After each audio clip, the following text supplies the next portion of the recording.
देवाय ओम नमो भगवते वासुदेवाय ओम नमो भगवते वासुदेवाय। श्रीमद् भागवतम चौथा कैंटो 28वां अध्याय। Puranjan becomes a woman. Woman बनने के बाद बहुत कुछ हो चुका है।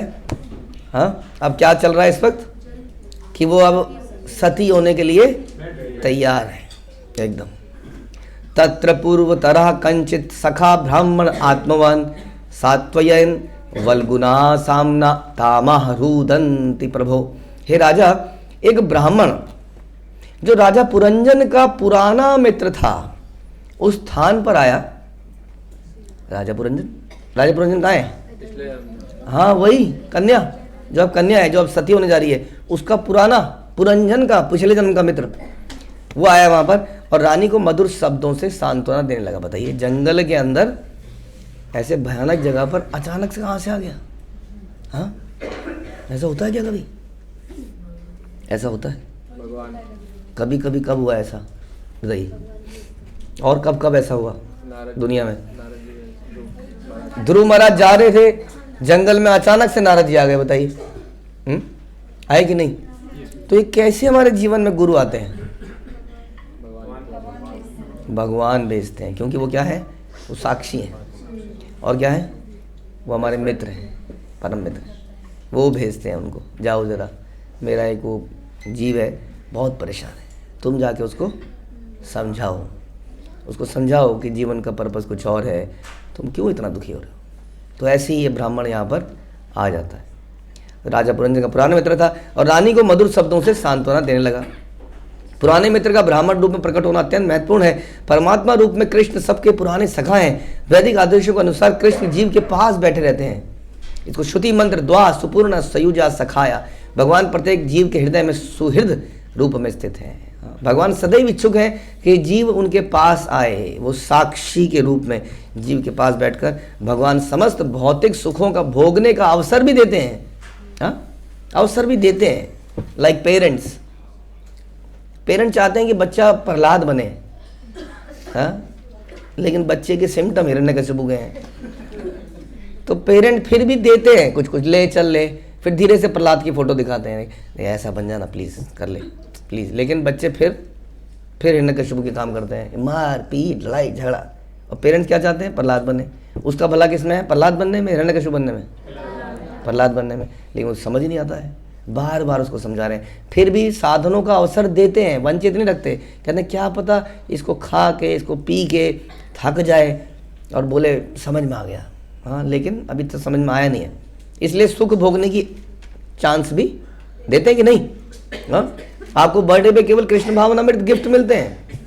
नहीं भैया, आपकी इच्छा की बहुत सारी और चीज़ें भी मिल जाती हैं। तो ये कह रहे हैं भगवान चाहते हैं कि वो कभी तो इस चीज़ों से मुड़े और हटे और मेरी तरफ को आए।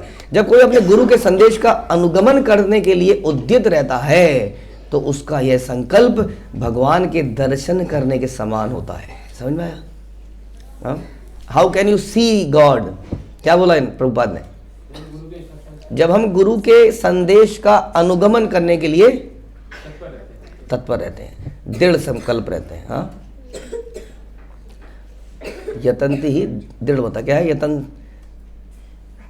सततो कीर्तनयन्तो माम। हाँ, यतंति दृढ़वता। दृढ़वता जो बड़ा, he is trying to achieve Krishna. कैसे? दृढ़ता के साथ। तो जब कोई संदेश का अनुगमन करने के लिए उद्यत रहता है तो उसका यह संकल्प भगवान के दर्शन करने के बराबर है। समझ लीजिए उसको दर्शन हो गए, हो जाएंगे, पक्का हो गए। Just by what? हमारे इस निर्णय के लेने से ही कि मैं यही करूंगा और यही मेरा जीवन है। कर पाऊंगा कि नहीं वो डज नॉट मैटर। वो कह रहे आपने ये दृढ़ता से डिसाइड कर लिया, बस इतना ही बहुत है।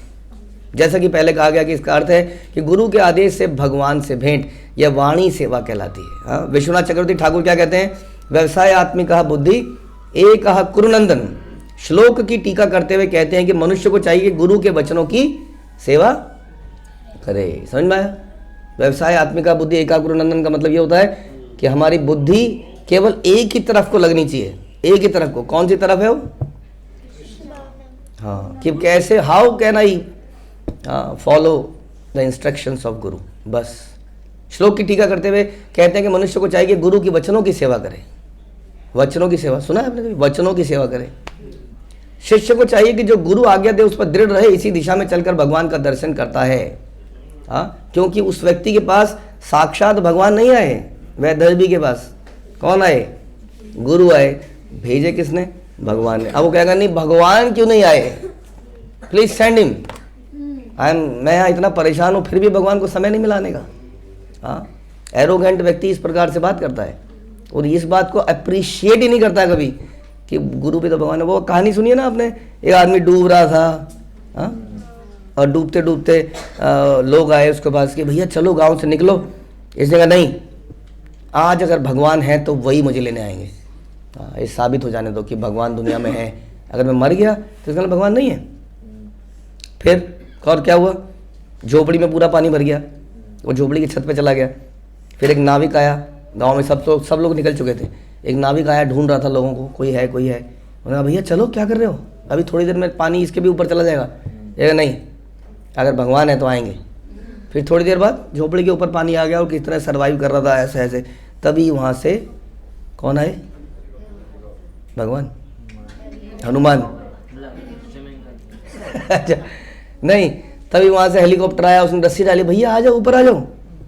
उसने नहीं, आज भगवान को आना पड़ेगा, तुझे आना पड़ेगा। और थोड़ी देर में वो मर गया।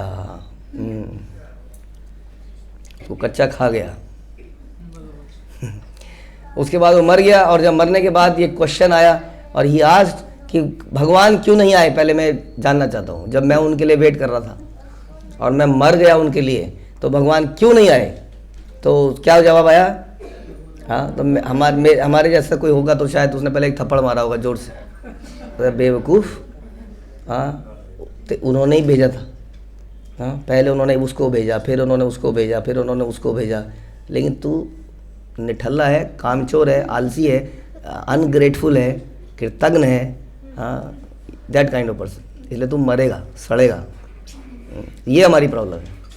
हम भगवान के इन सिग्नल्स को, भगवान द्वारा दिए गए गुरु को, वैष्णवों को नहीं समझ पा रहे। यही बता रहे हैं यहाँ पर। भगवान रानी के समक्ष ब्राह्मण के रूप में आए, हाँ, गुरु के रूप में आए, किंतु वे अपने मूल रूप कृष्ण में क्यों नहीं प्रकट हुए? तो कृष्ण विश्वनाथ चक्रवर्ती ठाकुर कहते हैं कि जब तक कोई भगवान के प्रेम में अत्यधिक आगे बढ़ा हुआ नहीं होता, तब तक उसे उस रूप में नहीं दिख सकते। हाँ, अरे हम तो यहाँ पर किसी एमएलए को देखने के लिए भी मुसीबत है। कहाँ चीफ मिनिस्टर, प्राइम मिनिस्टर, बड़ा मुश्किल काम है। और हम किससे मिलना चाहते हैं? कृष्ण से मिलना चाहते हैं, बिना किसी एलिजिबिलिटी के। फिर भी यदि वह अपने गुरु द्वारा बताए गए नियमों में दृढ़ रहता है, बता रहे हैं, तो वह किसी ना किसी तरह भगवान की संगति प्राप्त कर लेगा। क्योंकि भगवान हृदय में है, अतः वे निष्ठावान शिष्य को अंतःकरण से उपदेश देते रहते हैं। समझ में आया?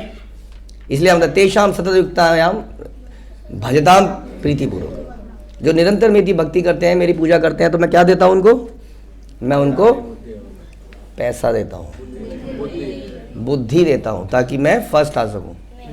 तो फिर हाँ, ये न माम उपयंति ते, ऐसी बुद्धि देता हूँ जिससे वो मेरे पास आ सके। समझ में आया? लेकिन उसके लिए क्या करना पड़ता है? जो भगवान की प्रेममयी भक्ति करने का यत्न करता है। निष्कर्ष यह निकला कि यदि शिष्य अपने गुरु के संदेश को कार्य रूप देना चाहता है तो तुरंत वाणी या वपु से परमेश्वर की संगति प्राप्त कर सकता है। समझ में आया?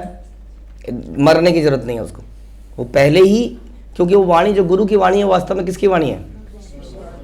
शिष्य की, कृष्ण की वाणी है। उसी को रिपीट करते हैं। इसलिए जो गुरु की वाणी को मानता है वो कृष्ण की वाणी को मान रहा है। श्री भगवान के दर्शन का यही रहस्य है। भगवान को वृंदावन के किसी कुंज में विहार करते हुए देखने की अपेक्षा कोई अपने गुरु के वचनों पर दृढ़ रहे।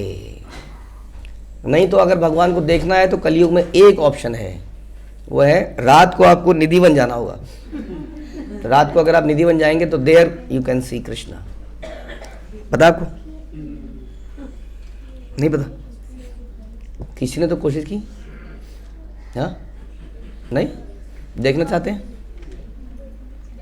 तो यहां बता रहे प्रभुपाद, कि भगवान को वृंदावन के किसी कुंज में विहार करते हुए देखने की अपेक्षा यदि कोई गुरु के वचनों पर दृढ़ रहे तो वह बिना किसी कठिनाई के परमेश्वर का दर्शन कर सकता है। इसलिए बिल्वमंगल ठाकुर ने क्या बोला कि हे भगवान, यदि मैं आपकी भक्ति में लगा हूँ तो मैं आपको हर जगह देखता हूँ, और जहाँ तक मुक्ति का सवाल है वो तो मेरे द्वार पर नौकर की तरह खड़ी है, हाथ जोड़े, कब आओगे स्वामी, कब चलो, मेरे को भी ले लो, मेरा भी कुछ कर दो। कौन खड़ी है? मुक्ति। और साथ में कौन खड़े हैं? धर्म, अर्थ, काम, ये सब चीज़ें खड़ी हैं। हाँ, लेकिन भक्त देख भी नहीं रहा इनकी तरफ। यदि कोई भक्ति में बहुत आगे बढ़ा है तो उसे भगवान के दर्शन करने में कभी कोई कठिनाई नहीं होगी। उसको करना केवल क्या है? उसको केवल अपने गुरु की इंस्ट्रक्शन को फॉलो करना है। शुद्ध भक्त के लिए मुक्ति कोई समस्या नहीं, इसलिए कोई चिंता मत करो भगवान मिलेंगे कि नहीं मिलेंगे। कई बार होता है ना, इतना कुछ कर रहे हैं, इतनी मेहनत कर रहे हैं, क्या भगवान मिलेंगे? उस वैदर्भी के लिए उस जंगल में भगवान आ गए। हमारे पास भी इसी तरीके से कभी नाविक बन के, कभी हेलीकॉप्टर में, कभी गांव वाले बन के कितनी बार आए, बोला चलो हमारे साथ क्लास में चलो, ये क्लास अटेंड कर लो, उत्सव में चलो, गीता पढ़ लो, ये कर लो, लेकिन हम इग्नोर ही करते रहे और भगवान का ही वेट करते रहे कि भगवान आएंगे। ऐसे व्यक्ति के पास भगवान कभी नहीं आएगा। हरे कृष्ण। श्रील प्रभुपाद की जय। ग्रंथराज श्रीमद् भागवतम की जय।